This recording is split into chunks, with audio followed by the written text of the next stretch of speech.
warahmatullahi wabarakatuh. Perkenalkan, nama saya Muhammad Ihsanuddin, kelas 8B, nomor absen 23. Di video kali ini saya akan meresensi film yang berjudul Sang Pemimpi, yang disutradarai oleh Riri Riza, produser Mira Lesmana, penulis Salma Aristo, Riri Miza, dan Mira Lesmana.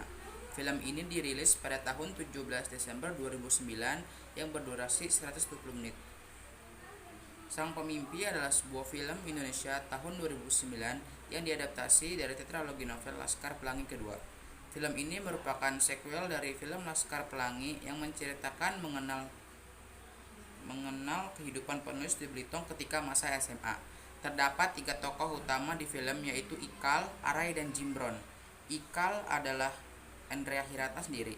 Arai merupakan saudara jauhnya yang menjadi anak yatim piatu sejak kecil. Arai disebut Simpai karena dia adalah orang yang terakhir yang masih hidup di keluarganya. Kemudian dia angkat anak oleh ayah Ikal. Jimbron adalah teman Ikal dan Arai yang sangat terobsesi dengan kuda dan gugup ketika sedang antusias dengan sesuatu membuat ketika gugup. Ketiga orang ini melalui suatu kisah persahabatan sejak mereka kecil sampai bersekolah di SMA Negeri Manggar, SMA negeri pertama yang ada di Belitung. Dalam memenuhi kebutuhan hidup, Ikal dan Arai harus bekerja sebagai kuli di pelabuhan ikan pada dini hari. Kemudian setelah selesai bekerja, mereka pergi ke sekolah.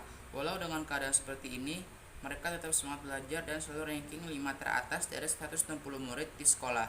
Karena jarak sekolah dari rumah Ikal dan Arai sejauh 30 km, maka mereka harus menyewa kamar dan hidup jauh dari orang tua.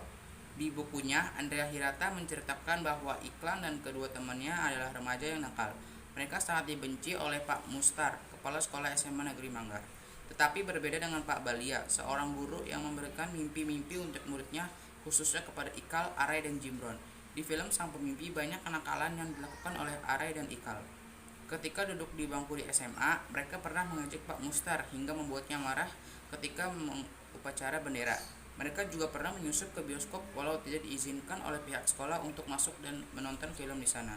Keesokan harinya, Pak Mustar memberikan hukuman kepada Ikal dan Arai setelah mengetahui hal itu.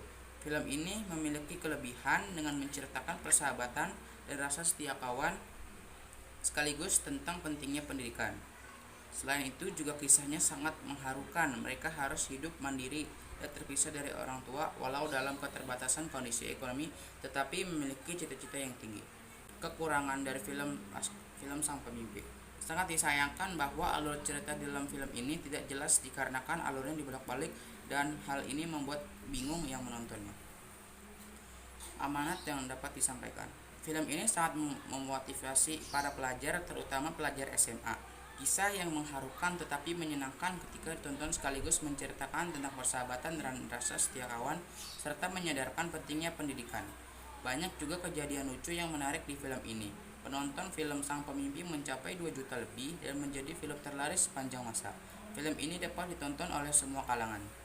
Sekian dari saya. Wassalamualaikum warahmatullahi wabarakatuh.